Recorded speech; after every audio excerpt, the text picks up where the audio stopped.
Let's see if we can get rid of a fake idea. And guess what that idea is? The idea that the great people are like Moses on the mountain. They're up on the big mountain. They commune with God. They do their inventing. They get the lightning bolt comes in out of the sky. They have the big aha moment. Aha. And then they come down the hill proudly carrying their tablets, the new invention, and the crowd go berserk. I can't believe how great, what a genius you are. Folks, that's not how invention happens. It happens by degrees. Very little of it is total creation out of nothing. It's basically adapting and developing. It goes back to all of the artists. We have all of these artists in history. The Leonardos, Michelangelo, good old Mike Angelo. Have you ever been over to Florence and seen his stuff? Very nice. And then you have Raphael, all through the Vatican and all those museums over there. Folks, these guys, great artists, the Rembrandts and all these, but hey, they came out of communities of artists. They knew what each other were doing. They stimulated each other. One would get an idea, one would come up with a new way of painting or this, that, and the other, a design or whatever, and it would be copied. That's the way it always has done. Like just take British rock in the 60s. Where did that come from? That was all out of London. A lot of them got excited about the blues, and they were all playing and stimulated. Hey, the Beatles knew everything the Stones were doing. I mean, they talked. They were at lunch together. They were at breakfast. They were in the pubs together. They knew when Jimi Hendrix went over and played the Palladium, the day after, or it may have been the same day, that the Beatles released Sgt. Pepper's Heart Club Band, the big Sgt. Pepper's album. That was a song that Jimi Hendrix used to open his set. And the Beatles were in there listening. Because anything that anybody else came up with, everybody else came up with right off the bat. And look at the costumes that Jimi Hendrix wore after that when he came back from London versus when he went over there. It affected, he was dressing like he was a member of Sgt. Pepper's Heart Club Band. There's little uniforms and outfits. Same with Michael Jackson. Where do you think all that stuff came from? And like Picasso, we think of Picasso, original genius. Wow, so different than everybody else. Hey, Picasso had different periods.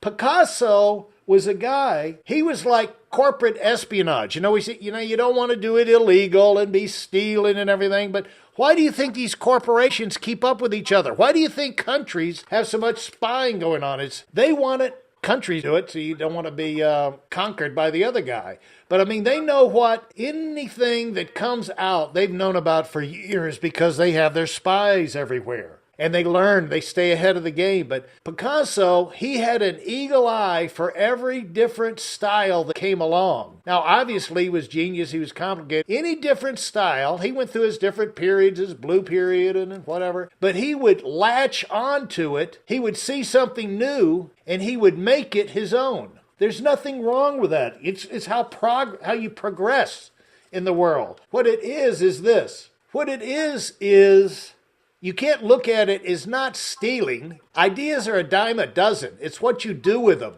That's how the things develop so fast now, because you can get access to what everybody's doing on the web, and you got to stay current just because you're number one today. If you take off, everybody's going to copy you. It's just like the NFL. If you have a number one team going through the NFL, they're undefeated. You see it every week. Undefeated, they're unbelievable, they're running these plays. But then they have a game, they have a close game. Somebody figures out how to slow them down, this, that, and the other. Guess what happens? Whether they lose or not, they've been scoring 40 points a game, all of a sudden they only score 20 points. Guess what? Every one of the other 30 teams in the league watch the films and dissect it. And every one of those teams is going to be ready to copy and use the same techniques next time they play the super duper team. That's why it's so almost impossible to stay undefeated, because everybody learns something every week new about how to beat you. And you got to stay fresh. You got to be progressing and developing your own self and kind of keep some secrets. So this is all about, it's not stealing, it's staying relevant, staying current, keeping a competitive edge. The president and founder of our company, Art Williams, way back when he started out, he was a high school football coach in the 70s in South Georgia, 2 years high school football coach of the year. His assistant coach, who also wound up joining the business, Lou Miller, used to say when they'd have an off week, they had a big game coming up, they would sneak over and watch practice from the other team, and sometimes they're crawling through the grass because they didn't want them to be spotted.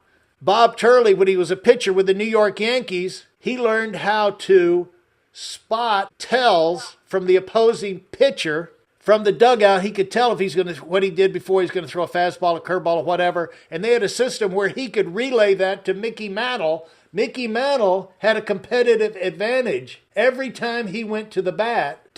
In fact, he would not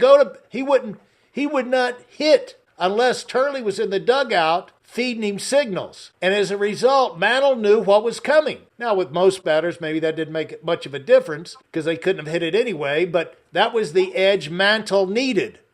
See, folks, people are beating you. People are ahead. Look for what they're doing to get ahead. Look for how they're beating you. Learn from the best. That's how, from Picasso all the way through today. What it is, you look around and you get inspired. See, there's a certain arrogance that comes and says, I'm only going to use my ideas. I'm going to think of everything myself. That's arrogance. That's not humility. See, it's a certain humility to allow yourself to look around and be inspired. You take even the top rock stars. They know everything that's going on in music. And if they see something they like in rap or in heavy metal, they're going to pull a little bit of that in because it keeps them fresh. You might not ever even be able to tell. But it's going to be, they know, because they're looking for inspiration themselves. Everybody gets tired of the same old thing. Bill Gates, folks, his first software with Microsoft, great programming genius, was based off, he invented the language, BASIC was the software. BASIC was an idea that a kid down the hall in the dorm at Harvard came up with. Gates didn't come up with BASIC, he developed BASIC. He took the concept and made something happen with it. Folks, that's the way the world goes around. It's not for the people who can sit around and come up with ideas. It's for the people who can look at the ideas that are out there and develop them into something powerful. So don't sweat the small stuff. You're not going to, this is not, of course you don't steal and reach into someone's basement and pull out stuff. I mean, you don't have to do that. Just look around. See what's the freshest stuff, what the new ideas are, the new trends. That's what they do in the fashion business and everything else. Look for the new trends. Look for the sizzle, the excitement, the new, and then grab it and see if you can make it new. And then open up a whole new direction in your life. That's what Picasso did. That's what the corporations that stay on top did. Don't have to be Moses on the mountain. All right, if you have any stories on that you'd like to share, or if that just makes you mad and you want to argue, if you want to do that, just stay home. But anyway, make your comments. Give me your comments. I'm on WeidelOnWinning.com, and feel free to subscribe if you haven't already. Go do something big. Maybe one day they'll be calling you Picasso.